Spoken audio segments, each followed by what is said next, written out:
diakui sebagai lingkungan yang ya serba tanda petik negatif ya. Jadi memang cukup meresahkan gitu saya. Dan bayangkan, saya malam ngaji, pagi harinya teras rumah saya penuh botol-botol minuman. Dan orang-orang itu masih tergelepar di depan rumah saya. Masya Allah.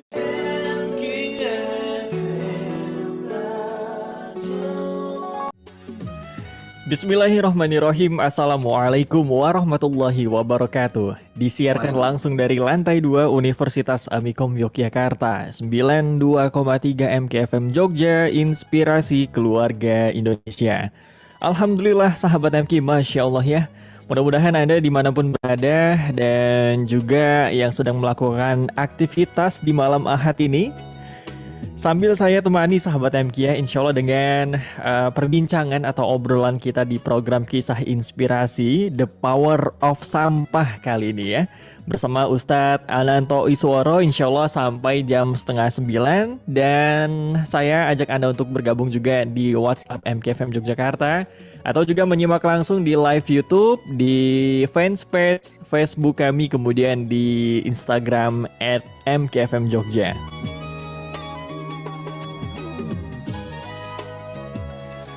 Sahabat MK, Indonesia masuk peringkat keempat penduduk terbanyak di dunia dengan jumlah lebih dari 273 juta penduduk. Banyaknya penduduk yang tinggal di sebuah negara tentunya akan menimbulkan sejumlah persoalan, begitu juga di Indonesia ya. Di antaranya sahabat MK adalah produksi sampah dan pengolahannya.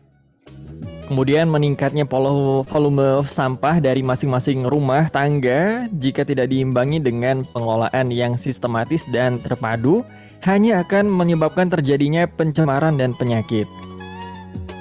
Dilansir dari Kementerian Lingkungan Hidup dan Kehutanan atau KLHK mengatakan bahwa pada tahun 2020 total produksi sampah nasional telah mencapai 67,8 juta ton. Masya Allah sahabat MK, itu artinya ada sekitar 185.753 ton sampah setiap harinya. Setiap penduduk memproduksi sekitar kalau dihitung 0,8 kg sampah per hari sahabat MK.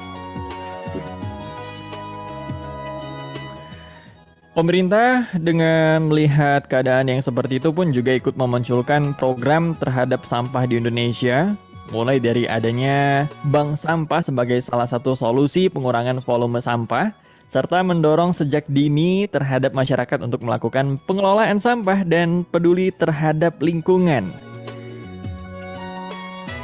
Permasalahan sampah yang terjadi di Indonesia disebabkan oleh banyak faktor ya. Di antaranya kurangnya kesadaran masyarakat, kemudian lemahnya peraturan pemerintah dalam mengurangi produksi sampah. Salah satu contohnya sahabat MK di daerah kita sendiri ya, di Yogyakarta, peningkatan volume sampah rata-rata mencapai 11,53% per tahun. Hal ini membuktikan bahwa rata-rata peningkatan volume sampah jauh melebihi pertumbuhan jumlah penduduknya sendiri. Inilah yang menjadi alasan kuat bahwa masalah sampah merupakan masalah utama yang harus segera dipecahkan. Pemahaman yang salah juga terhadap sampah sangat berdampak pada cara pemberlakuan kesehatan, memperlakukan sampah sahabat MK. Dan juga anggapan bahwa sampah itu kotor, bau, mengancam kesehatan, dan lain sebagainya menjadi momok ya bagi sebagian orang, sehingga sampah cenderung menjadi musuh. Sebaliknya, kalau kita cara berpikirnya berbeda atau juga benar tentang apa itu sampah, maka seseorang atau masyarakat akan tepat pula dalam memperlakukan sampah. Dengan mengetahui jenis dan manfaat dari mengelola sampah, akan menjadikan perilaku yang bersahabat dengan sampah, kemudian menjadikan sampah berubah nilai dari membebani menjadi memberkahi. Belajar dari sosok Ustadz Ananto Isworo, insya Allah di malam hari ini sahabat MK, sosok inspiratif yang berinisiatif memanfaatkan sampah untuk bersedekah dengan mendirikan gerakan Sodakoh Sampah. Seorang yang memulai gerakan itu di Masjid Al-Muharram, Kampung Brajan, Yogyakarta. dari tahun 2013. Kemudian gerakan itu bertujuan untuk mengubah perspektif sampah dari yang hanya bisa dibuang menjadi bisa dikelola dan bermanfaat. Sudah ada sekitar 40 relawan di dalamnya yang terus mencurahkan tenaganya dalam gerakan sodako sampah tersebut. Perubahan itu sahabat MQ terus terjadi dan menjadikan Kampung Brajan yang dulunya terkenal dengan kampung sampah masyarakat kini menjadi kampung percontohan pelopor gerakan sodako sampah. Lalu bagaimanakah kita bisa mengambil peran seperti Ustadz Ananto untuk terus istiqomah menebar keberkahan dan juga semangat membawa kebermanfaatan untuk masyarakat? Kita akan ngobrol ya, dan juga Anda selamat menyimak sahabat MQ kisah inspirasi di malam hari ini, The Power of Sampah bersama Ustadz Ananto, founder Gerakan Sodako Sampah Kampung Brajan. Baik, kita langsung sapa Ustadz Ananto Isworo yang sudah terhubung melalui Zoom. Assalamualaikum warahmatullahi wabarakatuh, Ustadz. Waalaikumsalam warahmatullahi wabarakatuh. Mas Razi, sehat ya? Masya Allah, Alhamdulillah, tabarakallah, sehat. Ustadz juga kelihatannya segar, sehat ya malam Ahad ini. Alhamdulillah. Baik Ustadz, insya Allah sampai jam 8:30 di malam Ahad ini kita malam Ahadnya online begitu ya. Ya. Dan ini menarik ini tadi ya, garis besarnya menjadikan Kampung Brajan yang dulunya terkenal dengan kampung sampah masyarakat, subhanallah ya, kini menjadi kampung percontohan pelopor gerakan sodakoh sampah, Masya Allah. Ini Ustadz Ananto, boleh di awal ini diceritakan dulu seperti apa sih gerakan ini yang namanya gerakan sodakoh sampah itu seperti apa Ustadz? Ya, Mas Raffi. Jadi waktu itu memang di lingkungan kami, lingkungan yang ya oleh warga sekitar juga diakui sebagai lingkungan yang ya serba tanda petik negatif ya. Jadi memang cukup meresahkan gitu. Dan kemudian tingkat kemiskinan juga sangat tinggi, tingkat putus sekolah anak juga sangat banyak, kemudian biaya kesehatan yang tidak terjangkau. Lah dari situ kemudian kita mencoba untuk terus berupaya bagaimana membenahi lingkungan. Dari 2005 ketika saya hadir di tempat tinggal saya sekarang ini sampai kemudian berproses panjang.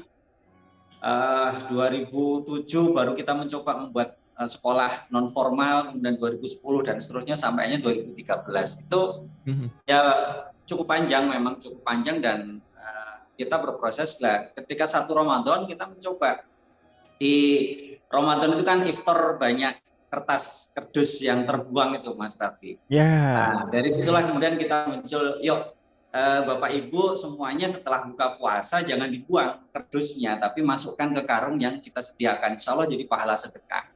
Memang saat itu orang tidak percaya. Di Masjid Muharram itu ya Ustadz ya? Iya, di Masjid Muharram. Dan orang nggak percaya karena dari mana sedekahnya, wong itu sudah kardus sampah dan ada nasi dan seterusnya.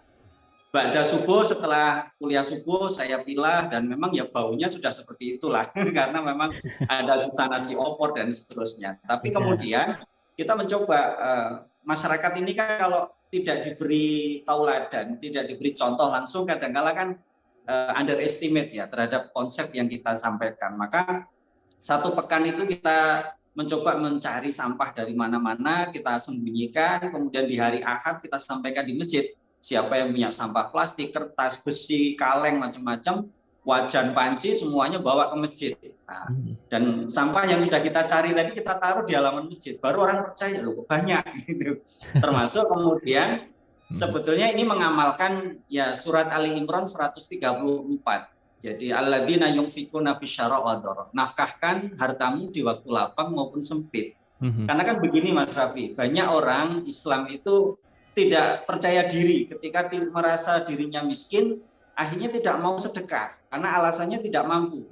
Sedekah itu hanya untuk orang kaya. Nah, kita meredefinisi ulang ya bahwa sedekah itu wajib karena perintahnya di waktu lapang maupun sempit.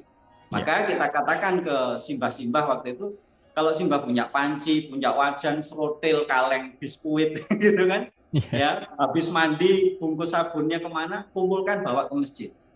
Nah, insya Allah itu pahala sedekah. Nah, kalau itu saya punya, lah itulah harta. Bagi saya itu adalah harta yang tidak dihitung, tidak dicatat, tidak diakui. Nah, itulah namanya sampah. Karena sampah itu, Mas Rafi, kalau bisa dikelola sejak awal, ya, dengan program 3M, mengumpulkan, memilah, mensodakohkan, maka sesungguhnya bukan menjadi sampah, tetapi limbah yang masih punya energi, yang kalau kemudian energi diolah ulang, sampah itu kan menjadi produk baru, punya Ya. nilai, ya kan. Nah, itulah yang kemudian harus kita ubah mindsetnya supaya sampah ini betul-betul dikelola mulai dari rumah. Karena kalau sudah sampai tempat sampah ya jadilah sampah gitu. Nah, Betul. kita punya tagline mengubah mindset masyarakat dari buanglah sampah pada tempatnya, yang kemudian orang seringkali seenaknya buang sampah sembarangan. Kalau sudah ada tempatnya aja, sampahnya di pinggirnya tempat sampah kan gitu. Iya. Maka Ya. kita ubah tagline-nya menjadi ayo sodakohkan sampahmu pada tempatnya. Tuh, jadi alhamdulillah ini bisa menjadi dari sampah yang kita kumpulkan, kita bisa memberi beasiswa pendidikan anak yatim piatu, bisa memberi santunan sembako kepada 70 sampai 100 janda fakir miskin, dan memberi santunan kesehatan bagi warga yang kurang mampu. Sekali opnam kita beri 500.000, semuanya dari sampah. Ya. Masya Allah. Baik ya, ini jadi mindsetnya diubah. Kalau memang ini Ustadz ya, apalagi yang sering bersih-bersih ya, petugas kebersihan, ya memang lebih kerasa daripada yang yang tidak mengerjakan Ustadz ya. Ini Ya.